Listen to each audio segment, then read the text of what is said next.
कक्षा 12 के दो छात्र होते हैं, जिनमें से एक होता है सदम यादव और दूसरा होता है मनीष यादव। अब ये दोनों छात्र क्या होता है, क्लास से निकल के क्लास के बाहर की ओर जा रहे होते हैं। तभी इन दोनों के ऊपर स्कूल के प्रिंसिपल, जिनका नाम SK सक्सेना होता है, उनकी नज़र पड़ जाती है और वो प्रिंसिपल साहब इन दोनों को अपनी तरफ आने का इशारा देते हैं और इनसे दोनों से कहते हैं कि बेटा सुधर जाओ, बिगड़ो मत। बस इतना कहना था और इसके बाद प्रिंसिपल साहब टॉयलेट की ओर चले जाते हैं। दरअसल दोस्तों, ये वाकया है 6 दिसंबर 2024 का, दोपहर लगभग 1:30 बजे का समय होता है। दरअसल दोस्तों, मध्य प्रदेश का छतरपुर जिला लगता है, वहाँ का एक इलाका है खमोरा शासकीय विद्यालय, उच्च विद्यालय होता है। 12वीं तक का ये स्कूल होता है। अब दोस्तों, इसी स्कूल का ये वाकया है। दरअसल होता क्या है, प्रिंसिपल साहब सदम यादव और मनीष यादव से बोलते हैं कि बेटा सुधर जाओ, बिगड़ो मत। ये कह के वो टॉयलेट की ओर चले जाते हैं। अब ये दोनों छात्र क्या है, वहाँ पे खड़े होकर इनका इंतज़ार करते हैं। अब जैसे ही प्रिंसिपल साहब टॉयलेट के बाहर आते हैं तो तुरंत जो सदम यादव होता है, उसके पास एक देसी कट्टा होता है। वो कट्टा निकालता है, तुरंत प्रिंसिपल साहब की तरफ फायर कर देता है। जो पहली गोली होती है वो प्रिंसिपल साहब के सीने में लगती है और जो दूसरी गोली होती है वो प्रिंसिपल साहब के सर में लगती है। अब जैसे ही वहाँ पे 2 फायर होते हैं, पूरे स्कूल में शोर हो जाता है, हड़कंप मच जाता है कि प्रिंसिपल साहब में गोली पड़ गई। अब ये जानने की कोशिश की जाती है कि आखिर ये गोली किसने मारी है और क्यों मारी है। और अब दोस्तों, इसकी जानकारी पुलिस को मिलती है। पुलिस तुरंत मौका वारदात पर यानी कि स्कूल में प्रवेश कर जाती है। अब पूरी जांच पड़ताल करती है तो उसके बाद पता चलता है कि सदम यादव और मनीष यादव ये 2 छात्र हैं, इन्होंने ही प्रिंसिपल साहब के ऊपर गोली चलाई है। अब इनको गिरफ्तार कर लिया जाता है और उसके बाद में पुलिस वाले इनसे पूछते हैं कि ये बताओ कि तुमने प्रिंसिपल साहब के ऊपर गोली चलाई तो चलाई क्यों। तब सदम यादव बताता है कि सर, दरअसल प्रिंसिपल साहब ने मेरी तरफ इशारा करके ये बोला था कि बेटा सुधर जाओ, बिगड़ो मत। तो ये सुनकर मुझे बहुत ज़्यादा गुस्सा आ गया और मुझे कह के प्रिंसिपल साहब जो है टॉयलेट में चले गए। अब मेरे पे रहा नहीं गया, इसलिए मैंने उनमें गोली मार दी।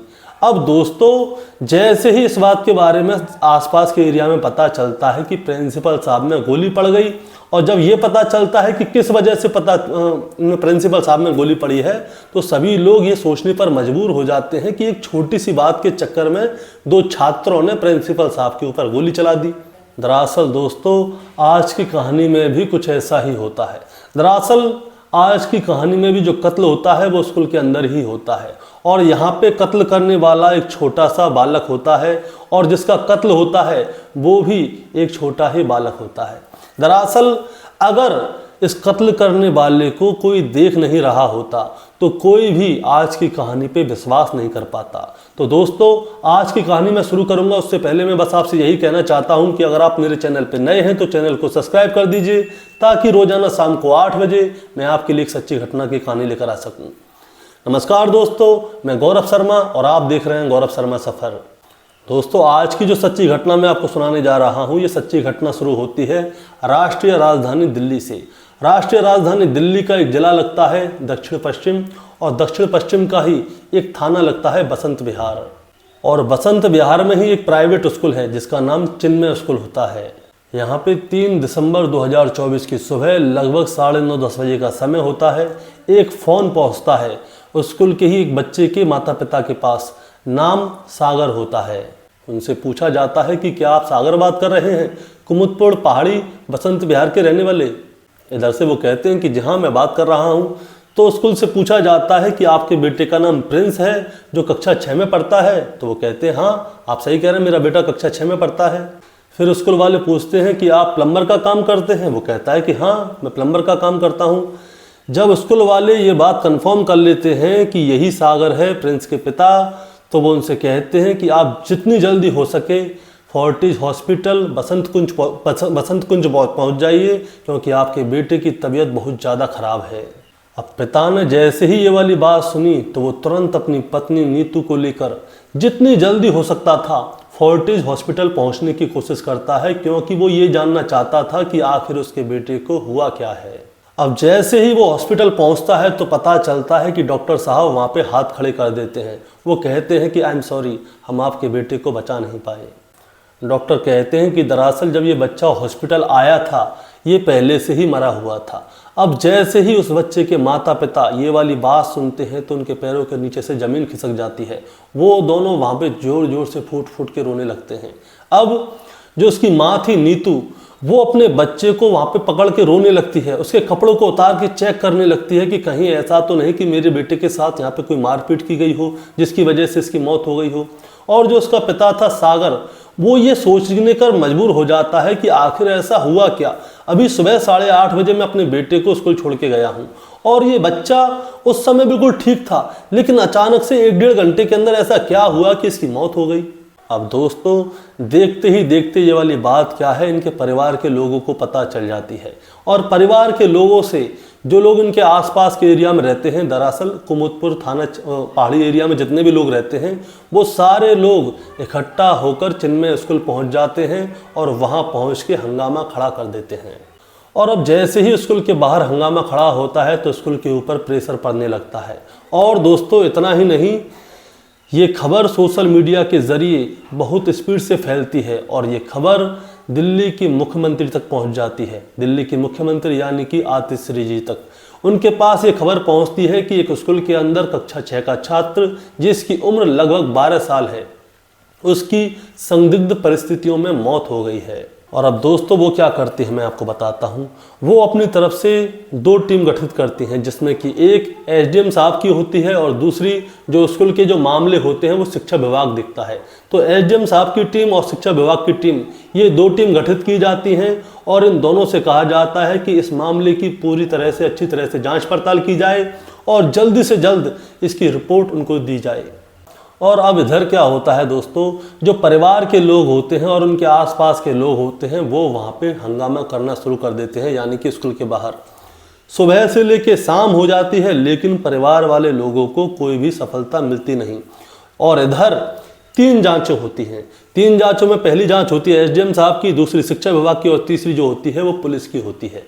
अब पुलिस क्या करती है, उस बच्चे की लाश को लेके पोस्टमार्टम के लिए भिजवा देती है ताकि उसका पोस्टमार्टम हो और पता चले कि आखिर इसके साथ क्या हुआ है। और पुलिस की एक टीम स्कूल पहुंच जाती है। स्कूल पहुंच के पुलिस वाले जो हैं ये चीज़ सर्च करते हैं कि यहाँ पे कैमरे कहाँ पे लगे हुए हैं। दरअसल स्कूल हो चाहे कोई भी जगह हो, वहाँ पे कैमरे इसलिए लगाए जाते हैं ताकि वहाँ की आसपास की गतिविधियों के बारे में पता चल जाए। अब स्कूल में भी इसीलिए कैमरे लगाए गए थे कि ऐसा तो नहीं कि कोई बच्चा कोई उल्टा सीधा काम कर रहा हो जिसकी वजह से उनको कोई चोट लग जाए।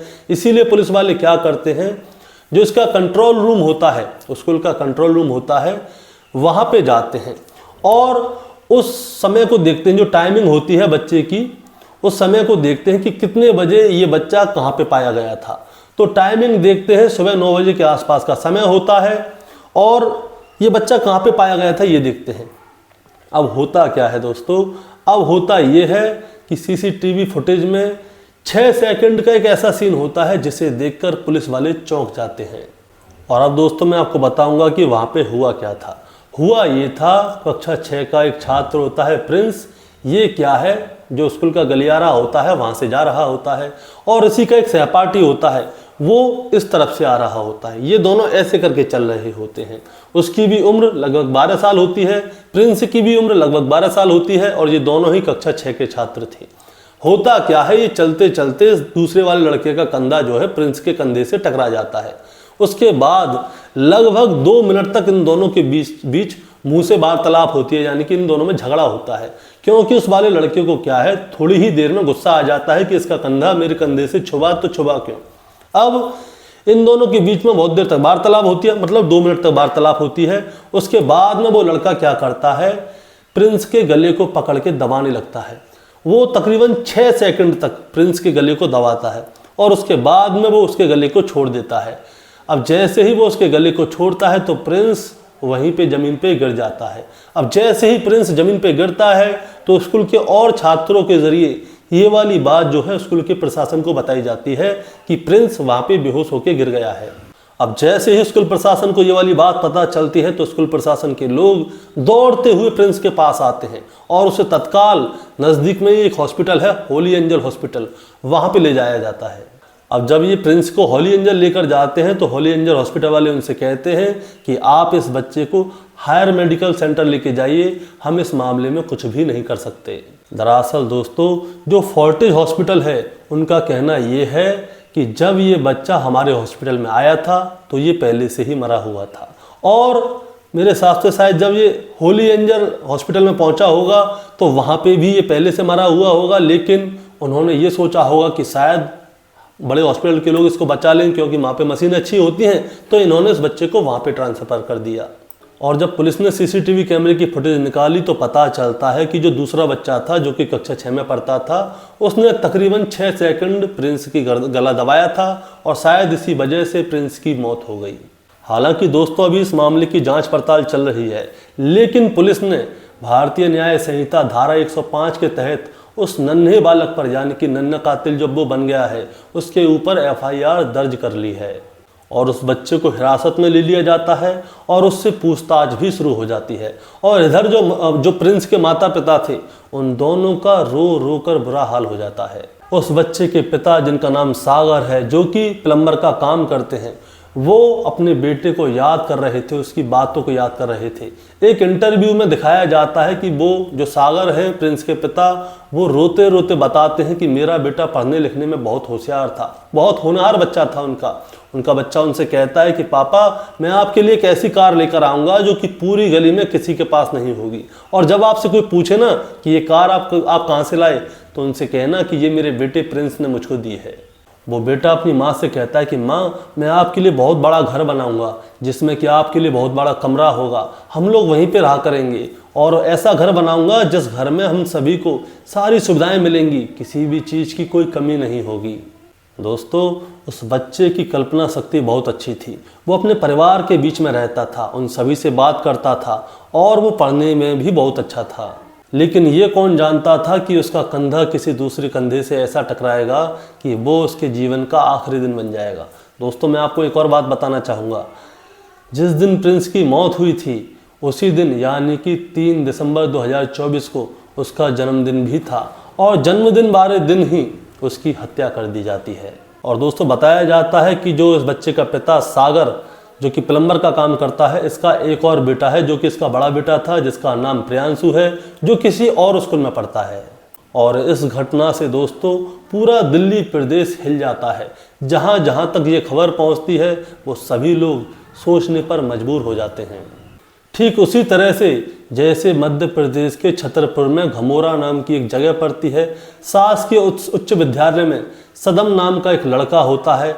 उससे प्रिंसिपल साहब सिर्फ इतना कहते हैं कि बेटा सुधर जाओ, बिगड़ो मत। दोस्तों, उस लड़के को ये बात इतनी बुरी लग जाती है कि वो अपने प्रिंसिपल साहब को 2 गोली मारता है। पहली गोली उसके सीने में मारता है और दूसरी गोली उनके सर में मारता है। जब पुलिस उसे गिरफ्तार कर लेती है और उससे पूछती है कि आखिर तुमने ऐसा क्यों किया, तो वो लड़का बताता है पुलिस को कि ये मुझसे कह रहे थे कि सुधर जाओ, बिगड़ो मत। और ये वाली बात उसको बुरी लग जाती है, इसीलिए वो प्रिंसिपल साहब को गोली मार देता है। और पुलिस ने इस लड़के को भी गिरफ्तार कर लिया है और उसको भी जेल भेज दिया है। ठीक उसी तरह से जैसे कि दिल्ली में एक छोटा बच्चा दूसरे बच्चे को मार देता है, और यहाँ पे छतरपुर में एक 12वीं क्लास का छात्र अपने प्रिंसिपल में गोली मार देता है। दोस्तों, इस कहानी को सुनाने का मतलब आपको परेशान करना या विचलित करना नहीं है, बस आपको बताना है और जताना है। बताना ये है कि होता क्या है, हम अपने बच्चों को बिल्कुल खुला छोड़ देते हैं, इतना प्यार दे देते हैं कि उन्हें छोटी छोटी बात पर गुस्सा आने लग जाता है। अब गुस्सा आने लग जाता है तो उसकी एक और वजह है। वजह ये है कि वो सोशल मीडिया पर बहुत ज़्यादा एक्टिव हैं। अब सोशल मीडिया पे क्या होता है दोस्तों, बहुत सारे कंटेंट ऐसे आते हैं जिसमें कि बच्चे लड़के गालियाँ देते हैं। अब लोग उनसे गालियाँ देना सीख जाते हैं, और दूसरे कंटेंट ऐसे आते हैं जिनमें कि जो लड़का होता है या बच्चा होता है अपने आप को हीरो दिखाता है और सामने वाले को बहुत बुरी तरह से मारता है, और ऐसा फील होता है कि जैसे वो बच्चा हीरो है। तो जो चीज़ बच्चे देखते हैं वही चीज़ बच्चे फॉलो भी करते हैं। और मैं आपको बताता हूँ, थोड़े दिन पहले की बात है, एक लड़के ने एक पुलिस वाले की गर्दन काट दी थी, दिल्ली की बात है। तो वो उस कहानी में भी क्या होता है, वो गुंडों को फॉलो करता था। इंस्टाग्राम पे 40,000 से ज़्यादा फॉलोअर्स थे उसके। वो लड़का गुंडों को फॉलो करता था और गुंडों से प्रभावित होकर वो अपने पास चाकू रखता था। पुलिस वाला उसे रोकता है, टोकता है, तो पुलिस वाले के ऊपर वो चाकू से वार कर देता है, उसकी हत्या हो जाती है। अगर दोस्तों हमें ये चीज़ अगर ख़त्म करनी है तो शुरुआत अपने घर से करनी होगी। शुरुआत कैसे? बच्चों का मोबाइल लेना चाहिए, उसमें ये देखना चाहिए, उसकी हिस्ट्री चेक करके देखनी चाहिए, चाहे वो गूगल क्रोम हो चाहे यूट्यूब हो, कि ये बच्चे देखते क्या हैं, किस चीज़ को ये सर्च कर रहे हैं, ताकि हमें पता चल सके कि ये बच्चे कहीं गलत चीज़ तो नहीं देख रहे। बहुत सारे बच्चे तो वीडियो को देख देख कर रेप कर लेते हैं। बहुत सारी कहानियां हैं मेरे चैनल पे, आप जाएंगे सब्सक्राइब करेंगे तो मिल जाएंगी। लेकिन दोस्तों ये हो क्यों रहा है? मैंने आपको बता दिया कि बच्चे सोशल मीडिया से ही सीख रहे हैं और इसे रोकना है तो शुरुआत हमें अपने घर से ही करनी है। तो दोस्तों आपका क्या कहना है इस कहानी के बारे में, आप ज़रा हमें कमेंट में बताएं। आप अपने बच्चे को रोकेंगे या नहीं, ये भी आप हमें कमेंट में बताएं। और अगर आप चैनल पे नए हैं तो सब्सक्राइब कर दें, ताकि रोजाना शाम को 8 बजे मैं आपके लिए एक सच्ची घटना की कहानी लेकर आ सकूं। नमस्कार।